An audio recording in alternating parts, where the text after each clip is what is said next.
Boa tarde ao senhor ministro, Paulo Guedes.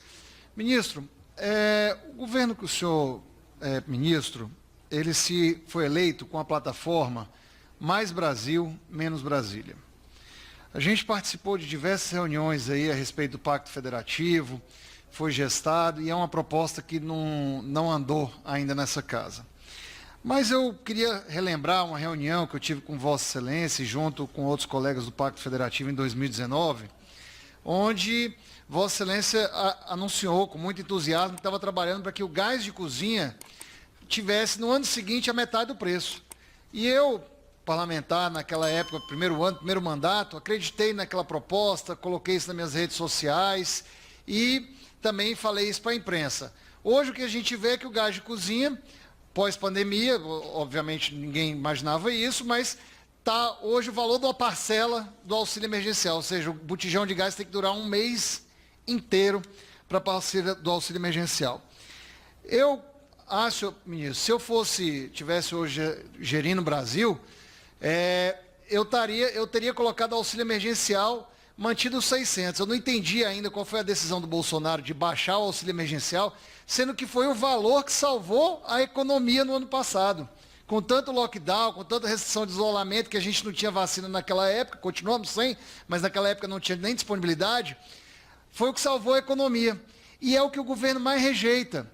Eu fico preocupado se por acaso a gente tivesse tido um cruzamento de dados um pouco melhor, pessoas que não receberam auxílio, que não mereciam ter recebido, que eram até funcionários públicos federais, a gente poderia pagar uma parcela maior a quem realmente precisa, senhor ministro.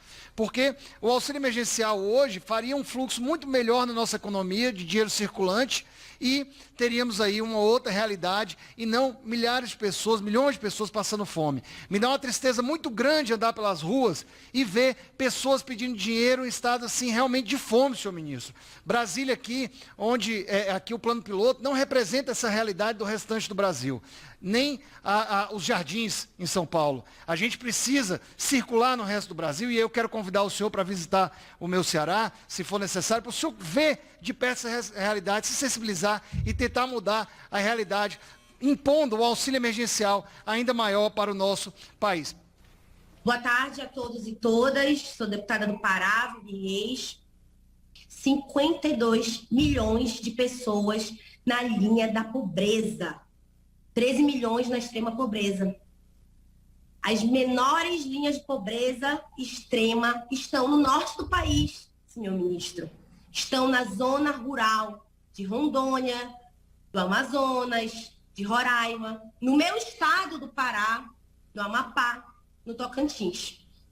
E nesse contexto, já foi citado aqui por alguns parlamentares a importância do auxílio emergencial, no valor de R$600, que no ano de 2020 ajudou economicamente o Brasil. E, inclusive, com a cota dupla para as mulheres mães solo, que chegava a R$1.200. A MP 1039 deste ano traz um novo auxílio emergencial para o ano de 2021 e apenas 4 parcelas de R$150 para a maior parte dos beneficiados, chegando a 250 para alguns, 375 para as mães solos, é insuficiente. Não há condição da família brasileira garantir o gás de cozinha, como já foi bem abordado aqui, que na maioria do país está custando mais de R$100, o arroz, pacote de arroz, R$25.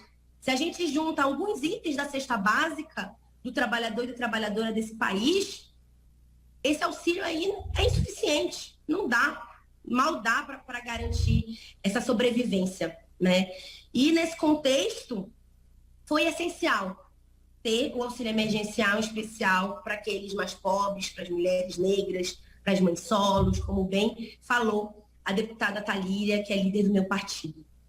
E diante de tudo isso, senhor ministro, de todo esse cenário caótico, dos estudos que mostravam a importância do valor de R$600, da realidade da população, que mostrou que esse auxílio emergencial alimentou várias famílias, fez com que as famílias não morressem de fome.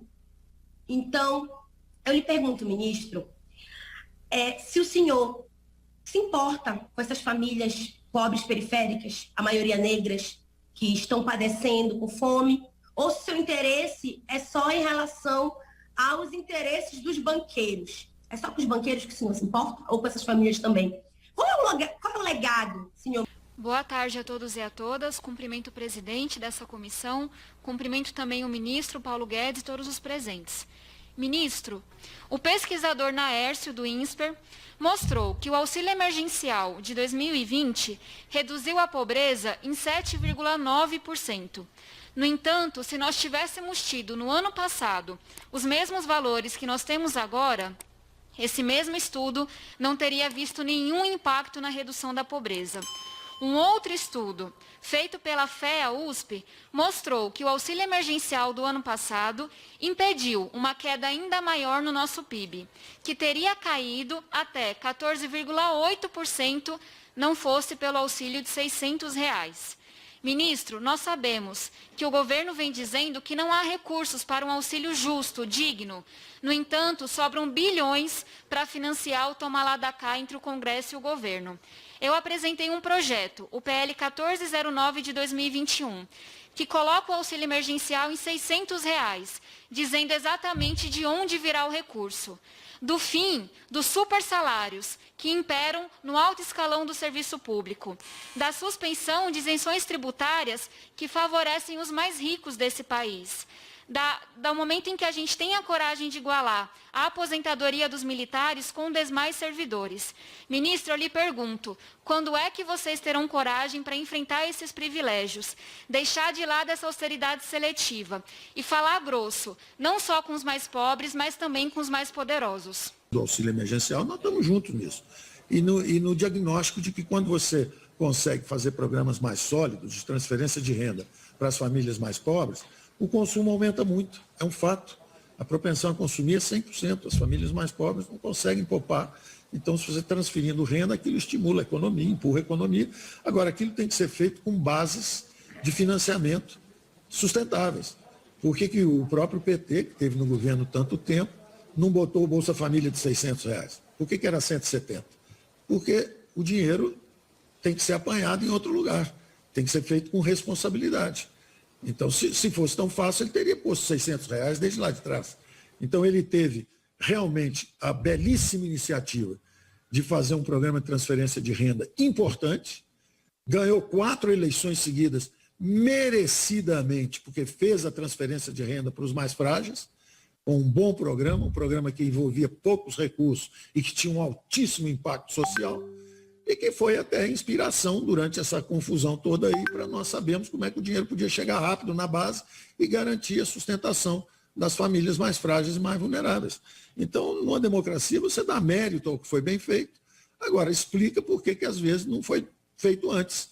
Por que não foi feito antes esse auxílio emergencial de 600? Porque os 600 já são mais difíceis e exigem bases de financiamento sustentáveis a longo prazo. E aí é uma ligeira diferença que logo depois a deputada Tabata menciona, que é o seguinte: o auxílio emergencial é uma transferência de renda para esse período de pandemia. Ele não tem, justamente nós estamos num orçamento de guerra, sem fonte estável de financiamento. Estamos completamente desenquadrados do ponto de vista de responsabilidade fiscal, disso tudo. Por isso é que precisou da PEC de guerra, por isso é que demora para aprovar, mas uma vez aprovado, os recursos vão.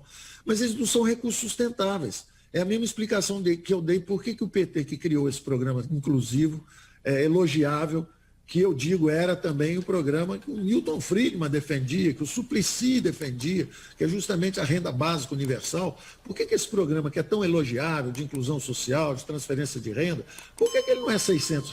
Porque não tinha fonte estável. O PT criou, mas não conseguiu botar em 600. Ele botou em 170, 180, que é o que dava para pagar. No auxílio emergencial, numa situação de emergência, a gente consegue, de repente, durante um ano, dar os 600.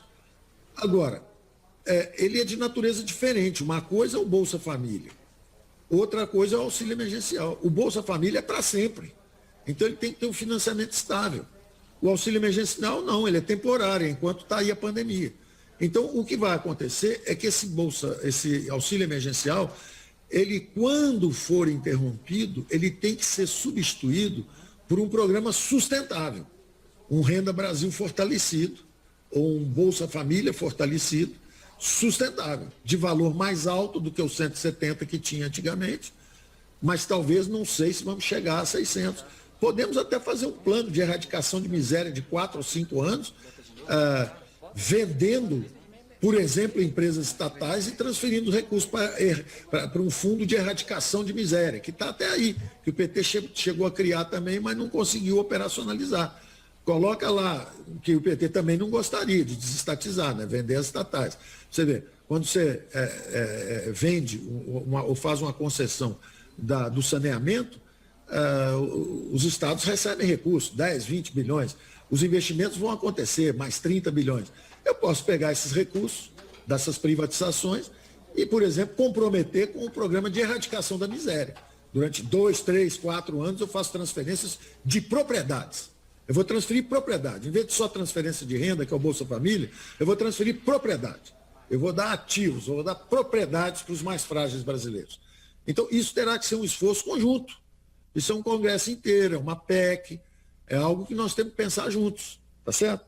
Bom, e finalmente as observações da deputada Tabata, que aí sim ela fala, olha, podemos fazer um programa de auxílio emergencial robustecido com fontes sustentáveis. Por exemplo, vamos buscar o dinheiro dos super salários, vamos remover as isenções, porque tem que ter realmente a fonte de recursos que permita isso acontecer. Tem que ter essa fonte de recursos. Então, ela abordou com essa visão consequencialista, que tudo bem, nós vamos fazer isso, mas o dinheiro tem que vir de algum lugar, podemos trabalhar juntos nisso.